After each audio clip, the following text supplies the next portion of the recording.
O secretário do Tesouro Direto dos Estados Unidos disse uma frase que deveria ter estampado a capa do jornal brasileiro Tudo, de todos os jornais. Ele disse, e eu vou ser literal aqui: a Argentina se converteu na peça central e estratégica dos Estados Unidos para a América Latina. E completou ainda: é um país que já mudou. E agora Paraguai, Chile, Bolívia mudaram. Colômbia também vai mudar. Vamos ver o que acontece com o Brasil. Vamos ver o que acontece com o Brasil. Essa frase não foi dita por um jornalista, não foi dita por um analista político, foi dita por um homem que controla o dinheiro dos Estados Unidos. E ele não estava fazendo uma observação. Ele estava descrevendo um plano, traçando um plano. E o que eu vou te mostrar aqui neste vídeo é que como esse plano ou peça vai funcionar. Porque o que está acontecendo na América Latina não é coincidência, é estratégia. Fica comigo até o final do vídeo para você compreender melhor e de maneira mais aprofundada, com análise baseada, qual é o plano e qual é a estratégia para a América Latina por parte dos Estados Unidos. Meu nome é Marcos, nós vamos fazer mais uma análise aqui no realismo neoliberal.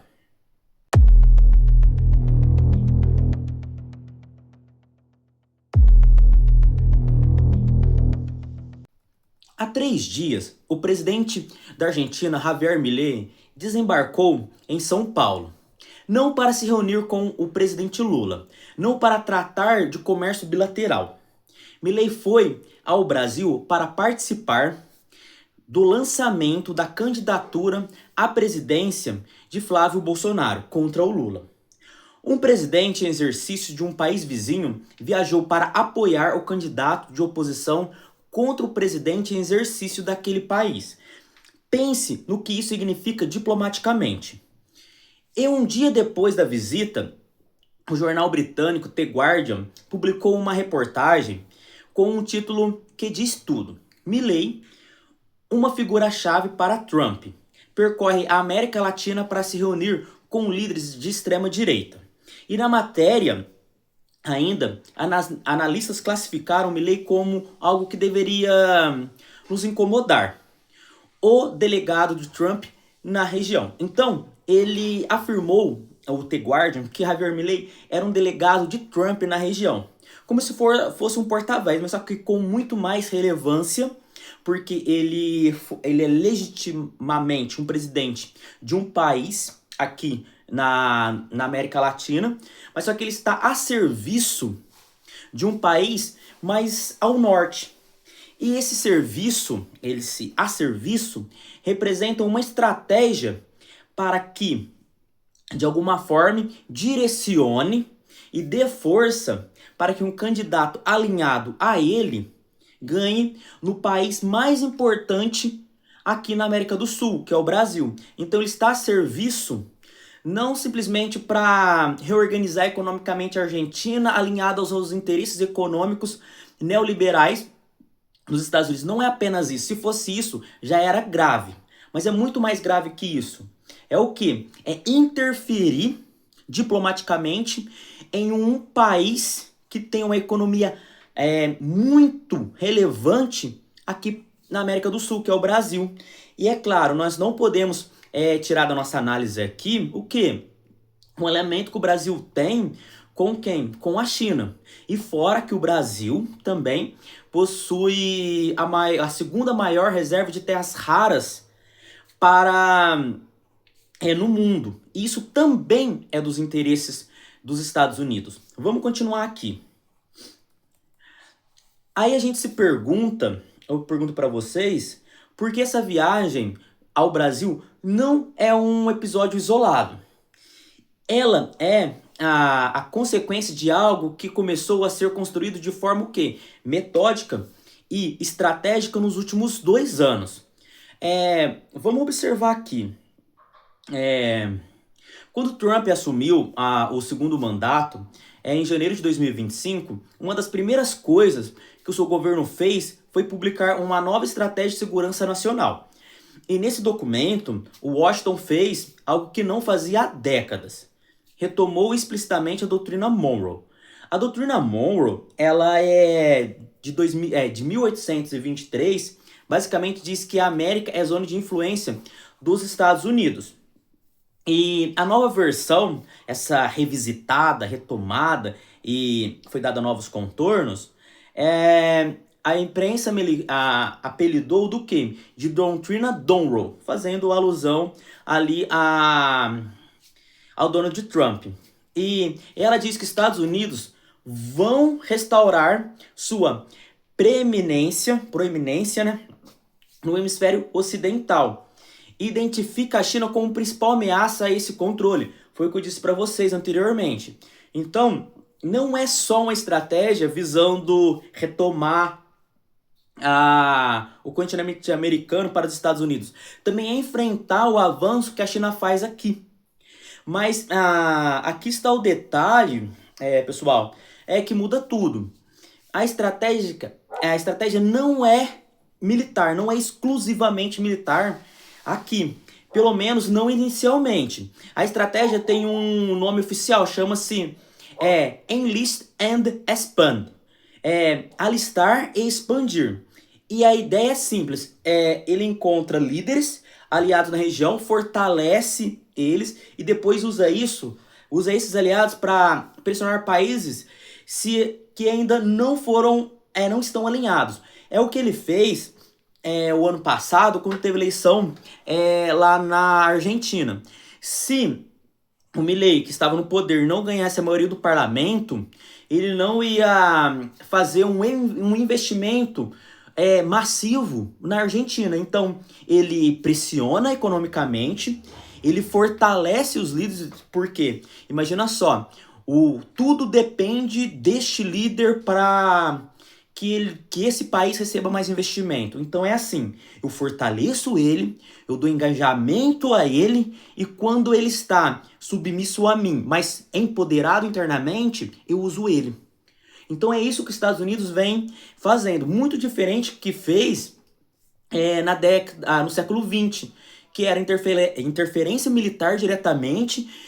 Agora ele quer fazer uma estratégia política e econômica, de expansão, coerção, principalmente sobre os países aqui do sul, que estão alinhados à China. Vamos continuar.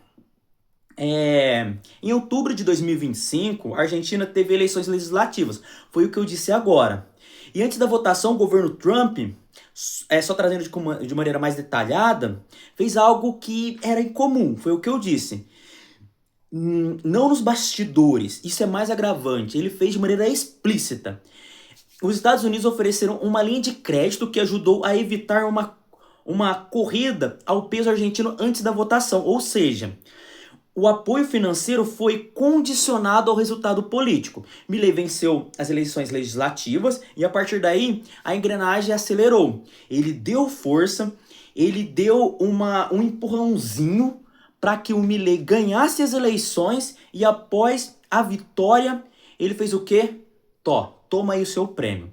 Muito parecido com o vídeo anterior que eu fiz com relação a quem? Ao Eduardo Bolsonaro. Você me serve, você é meu porta-voz, porque você politicamente é um representante do Brasil. E quando você está a serviço a mim, eu te dou green card. Vocês entenderam? Então, nós não podemos observar a visita do Milei aqui como algo corriqueiro, e muito menos alguns parlamentares brasileiros que estão aonde? Nos Estados Unidos. Vamos continuar. Em fevereiro de 2026, a Argentina e os Estados Unidos assinaram um acordo de minerais críticos, lítio, cobre e manganês. Tudo que a indústria de tecnologia e defesa americana precisa, o que hoje depende muito mais da China. A Argentina, nesse caso, tem esses minerais e o acordo garantiu acesso americano a eles. Continuando, no mesmo mês assinaram um acordo recíproco de comércio e investimento, com que Milei chegou a dizer que sairia do Mercosul, veja só, que sairia do Mercosul se, se fosse necessário para fechar um acordo bilateral. Isso acaba também fazendo o quê? Enfraquecendo o quê? O acordo comercial dos blocos econômicos, o quê? Do Mercosul, aqui ao sul, na América do Sul, ao sul dos Estados Unidos. Então ele está usando e articulando os líderes individualmente para quê? Para que enfraqueça o alinhamento econômico, os blocos econômicos aqui, e que seja mais suscetível a quê? Ao alinhamento com os Estados Unidos. Conseguiram compreender qual que é a estratégia? Conseguiram compreender? Dias depois, o voo para a Flórida, para o resort de golfe do Trump, lá o Milley participou da cúpula inaugural do Escudo das Américas ao lado de mais 11 presidentes, todos de direita. Bukele de El Salvador, Noboa do Equador, Cast do Chile, Asfura de Honduras e Paz da Bolívia.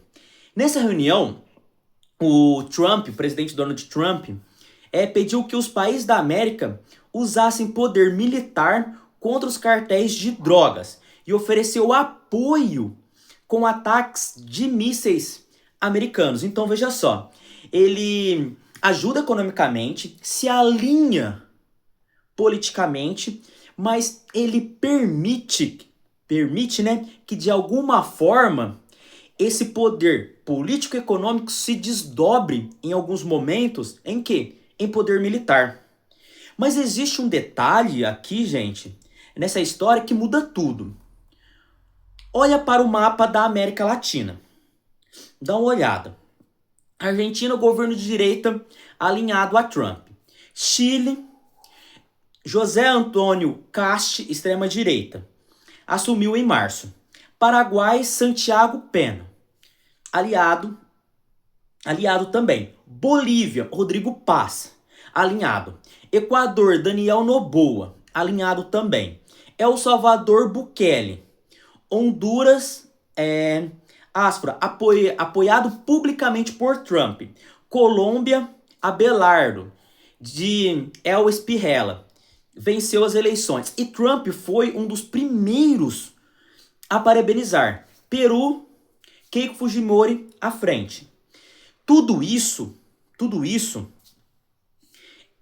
demonstra que a onda da direita aqui na América Latina vem como um plano estratégico que representa um poder que está mais ao norte. E aí você olha para essa lista e percebe que o secretário de Tesouro quis dizer quando falou que a Argentina já mudou. Paraguai, Chile e Bolívia mudaram. Colômbia também mudou. Agora vamos ver o que acontece com o Brasil. O Brasil é a maior economia da América Latina.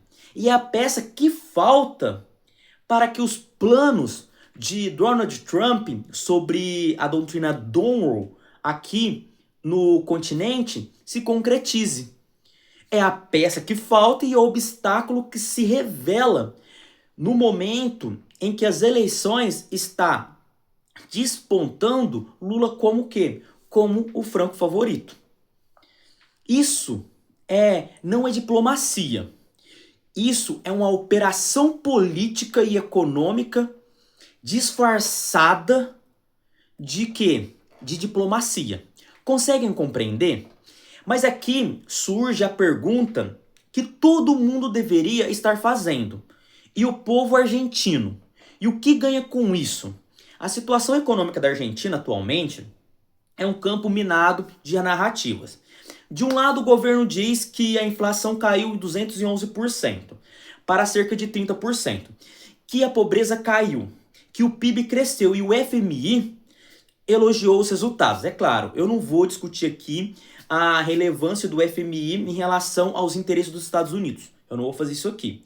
Mas só que de outro lado, os pesquisadores e universidades argentinas questionam a metodologia dos dados de pobreza e o consumo básico segue fraco. O desemprego e a informalidade os empregos informais e a informalidade aumentaram. E a Argentina, só para vocês terem noção, perdeu mais de 21 mil empresas e 300 mil empregos desde o início do governo Milei, segundo os dados dos sindicatos. E ao mesmo tempo, Milei bateu recorde de viagens internacionais. Só os Estados Unidos, só para os Estados Unidos, foram mais de 10 visitas em 2 anos. Então, a pergunta é a seguinte, vamos lá.